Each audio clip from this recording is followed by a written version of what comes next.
Chapter 27 Mages on the Walls.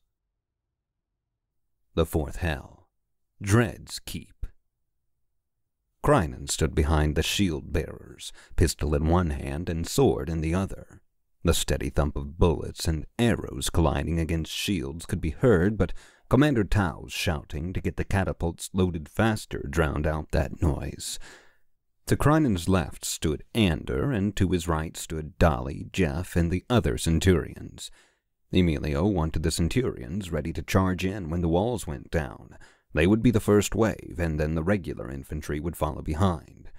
Malinka was with her grandfather in the center of the shield-bearers, holding a tower shield firmly in front of her. "Fire!" The voice of Commander Tao rang out. Crinan heard the sound of the catapult levers being pulled. He watched the large stones fly overhead. One crashed into the walls, taking a chunk out of it, while the other two flew over to the sides. "Move up 5 paces!" Vasily ordered, and his shield wall inched a bit closer while the catapults were being reloaded. "Keep form!" "Noted!" one of the siege engineers shouted. "Catapults 1 and 3. Adjust aim 7 degrees downward." Tao ordered. "Catapult 1, 6 degrees to the right. Catapult 3, 6 degrees to the left." "Ready to fire!" one of the siege engineers reported. "Commander Vasily, we are ready to fire." Commander Tao shouted. "Hold!" Vasily yelled. "Shields up!" When Commander Tao saw that the shield wall protecting the former Centurions had stopped advancing, she threw her hand forward. "Release!" The stones flew forward, each crashing into the walls. Their spread was too broad, but each impact took a chunk from the walls. Crinan watched as one of the buttresses and a few parapets crumbled to the ground. "Tighten the spread!" Tao shouted. "Catapult 1, 4 degrees to the right. Catapult 3, 5 degrees to the left. Catapult 2, maintain!" The Centurions and their shield walls slowly advanced while the catapults reloaded. Arrows and bullets rained down on them, and Crinan watched as one of the players, completely decked out in glowing armor, climbed to the top of the walls. He held his hands above him, and they started glowing orange with flame. "Mage!" Commander Emilio shouted from the archer's line. "Knock your arrows!" A moment later, his voice returned. "Aim! Loose!" Sentry squad ducked down behind the tower shields. Arrows flew overhead, and Crinan thought for sure they would strike true. Strangely, however, the arrows suddenly fell from the sky as if they had simply been dropped from up high. Crinan looked up just in time to see a large blue glowing light wall vanish. Somehow that mage had the ability to summon a larger shield like the personal ones that protected the players. The fireball suddenly slammed into the right side of the shield wall, sending bodies flying into the ranks. Fire swarmed around the edges of the shield-bearers that still stood, flames searing their arms. A few of them screamed in pain and dropped their shields as they struggled to put out their flaming appendages. "Fire!" Commander Tao shouted.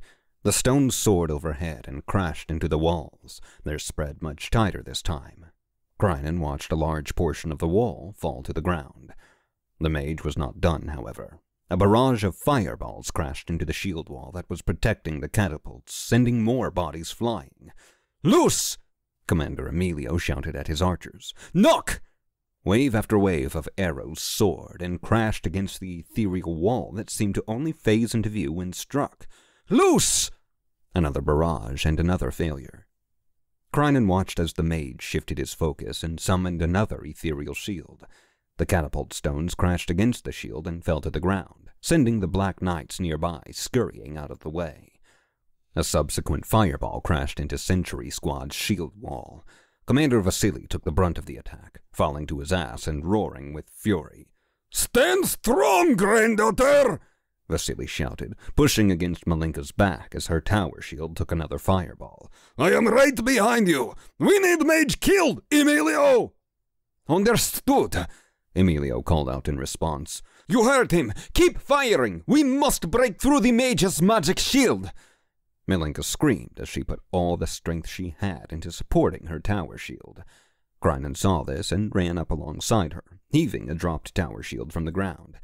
"I got you," Crinan said, lining up the rim of his shield with hers. "We do this together."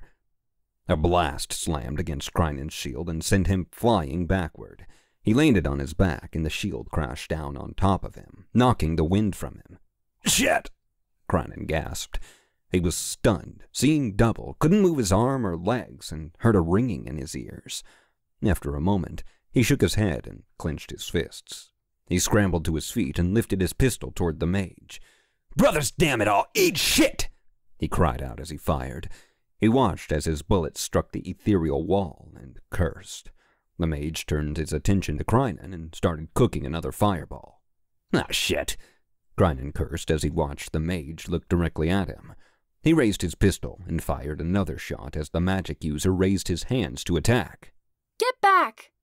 Dolly shouted as she ran ahead of Crinan. Stay behind me! The mage cocked his head and threw his fireball just as Dolly held her hands in front of her. A blue ethereal shield, just like the mage's, appeared in front of her, and it negated the attack. Ander bolted forward, passing by Dolly as his toes barely skidded against the ground. Crinan watched on as he floated into the air toward the shield between the mage and Crinan. With a glowing fist, he threw a punch, and Crinan watched as the ethereal shield pulsed for a moment and then vanished. Loose! Emilio shouted. Ander dropped to the ground, and the arrows flew. They tore into the mage as if they were starving for blood, and he fell backward off the walls. Release! Commander Tau shouted. One last barrage flew overhead and finished off the section of the wall. It came down, sending gray dust up into the air. Loose! Emilio shouted. The archers sent a barrage of arrows through the new opening in the walls. Fire at will! Hold! Commander Vasily shouted, raising a hand up. Wait for arrows. Prepare to engage. Archers, advance! Emilio ordered. Shield wall, join infantry! The archers ran forward until Emilio held up his hand, motioning for them to stop. Volley behind the walls. Knock! He waited a moment. Loose! Crinan heard the cries of the players within the walls. They cursed and screamed as volley after volley of arrows rained down on them. They will come to us, Vasily laughed, looking back at Sentry's squad. They are civilians, after all. When they do, Sentry advance to hole in wall and secure courtyard. We will engage outside. Like clockwork, the players began to appear in the hole in the walls. The volleys of Emilio's arrows were still raining down on them, and Crinan heard a command issued behind them. A-team, left side. B-team, right side. Pincer formation, move to engage. Watch friendly fire. Hold! Lock shields! Vasily yelled. Sentry, prepare to charge! The tower shields wove together, and the shield bearers prepared for the attack. Crinan looked over at Jeff, who returned with a wink. Time to play, Jameso, Jeff said with a wicked grin on his face. A little revenge for the shit they put us through sound good? Yup, Crinan replied. He spun his sword in hand, accidentally smacking the shield bearer in front of him on the butt. Shit, sorry, are you cut? Dunno, kid, the shield bearer called back. Get your head in the fucking game. Old blood, Jeff laughed, shaking his head. Don't fuck with them. We young guys ain't got nothing on them. Steady! Vasily shouted. The players were nearly on them. Steady! Push! The players slammed into the shields, swinging their swords like the amateurs that they were. The Black Knights moved as a unit, pushing the players to the ground. They stepped forward, stabbing as they moved, and began pushing their weight into the players. Mages! Vasily called back. Take them out! 3 forms had gathered at the hole in the wall and were all casting ethereal shields in front of them. Emilio's archers fired, but were unable to penetrate the magic defenses. Crinan heard Vasily curse, but then Ander and Dolly stepped forward. We will take care of this, esteemed Commander Vasily, Ander said as he patted Vasily on the shoulder. A barrage of fireballs slammed into the shield wall, and Dolly threw up an ethereal shield of her own that stretched the length of the wall. It will not last for long, Dolly said. Move quick, Ander. Ander nodded and looked at the mages. His own personal ethereal shield formed around him, swirling and shining a much brighter blue than any Crinan had seen before. A power pleads for release, Ander said as he floated into the air. One I have not yet utilized. Ander was at least 12 feet off the ground. He held his arms out and raised his eyes toward the sky. The fireballs were blasting ineffectually against his shield, and finally his hands clenched into fists. The mage in the center of the trio suddenly lifted off the ground, and one of Anders' clenched fists reached out to him. Krynen could hear the mage screaming and realized it was Ander who was lifting him. Anders' hand opened, and the screaming mage's body twisted and popped in unnatural positions. Krynen watched with revulsion as the mage's arms folded again and again, blood and bone splintering and splashing out as the skin burst. The look on the mage's face was one of pure terror, and when Anders seemed to gain control over his newfound or rediscovered power, the mage's head snapped backward, his throat bursting open and spewing blood forward against his ethereal shield. Ander gasped, and his eyes opened, glowing a magnificent amber color. He threw his other hand out at the mage on the left, and Krynen watched as the mage's body suddenly locked up. Ander trembled as he fought the mage's will, and Krynen heard the target screaming as his hand moved on Anders' accord. After a few moments, Ander was able to raise the mage's hand to his own temple, and then Krynen watched a fireball blast out, destroying the mage's head and killing him. Ander fiercely turned his head toward the final mage and clapped his hands together. Krynen gasped as the mage's body burst, sending blood and gore in all directions. The final ethereal shield went down, and Ander fell to the ground, suddenly exhausted. "Sentry, get to hole!" Vasily shouted. At that, the couple dozen members of Sentry Squad swarmed around the sides of the shield wall and sprinted to the hole that the catapults had created. "This is your chance, O fabled Centurions!" Zywayne Phoenix shouted from their ranks. "Show the hells why your name is feared all across Govia!" Sentry burst through the hole in the wall and didn't waste a second. Krynen charged forward, driving the point of his blade through the eye of a player.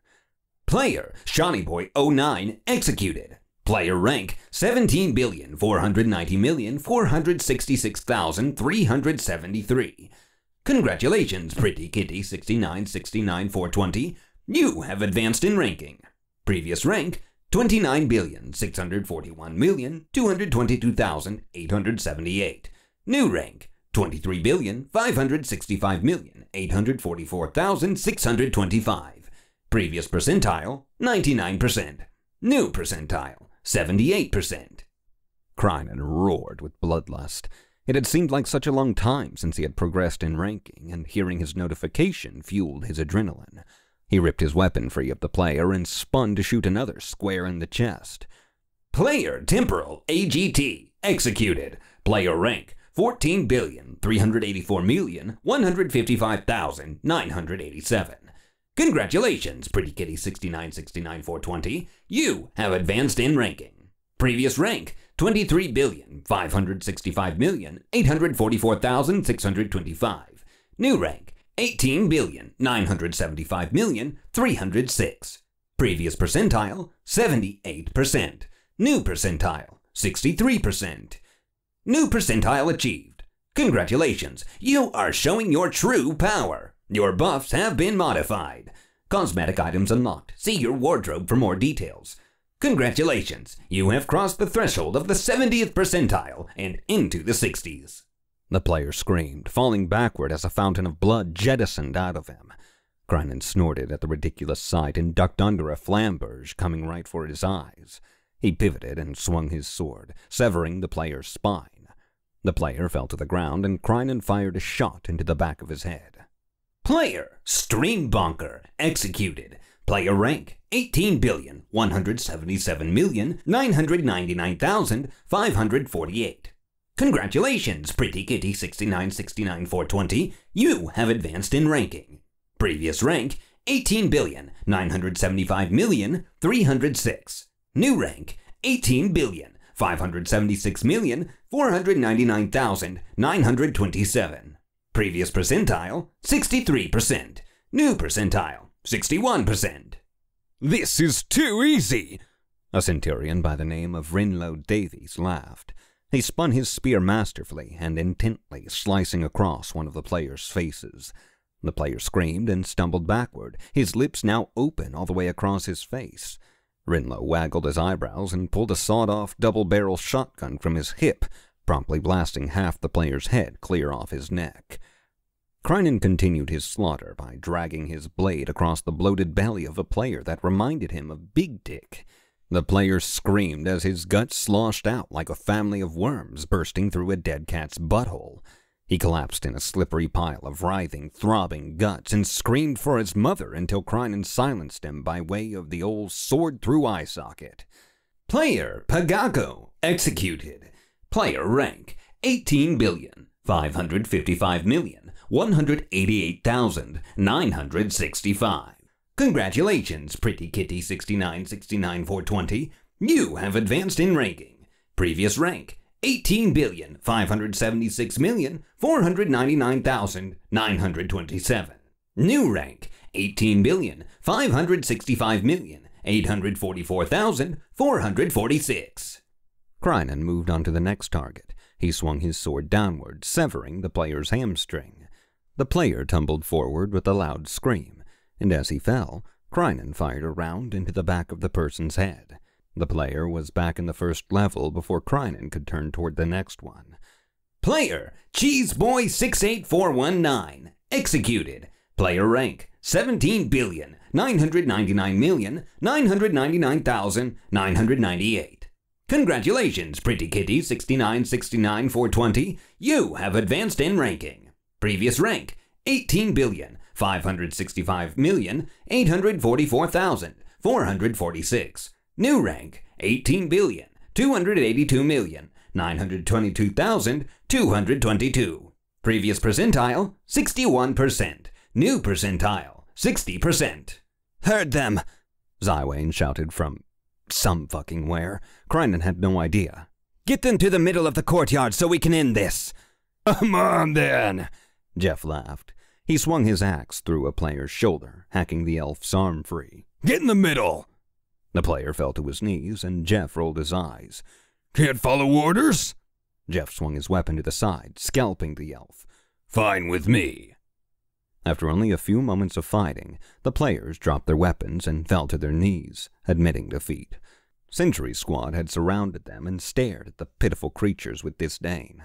Krynen thought it was all a ridiculous sight. The dark and edgy avatars crafted by the citizens of Govia. He saw wings and horns, fancy glowing armor barely hiding big unrealistic tits and muscles that no real person had. He stared at them with contempt, knowing they were all guilty of countless moral crimes against other conscious beings. He sucked on his teeth as he looked at them, and then turned to Zywayne. "You couldn't even die honorably." Zywayne tisked and taunted them as he circled the group.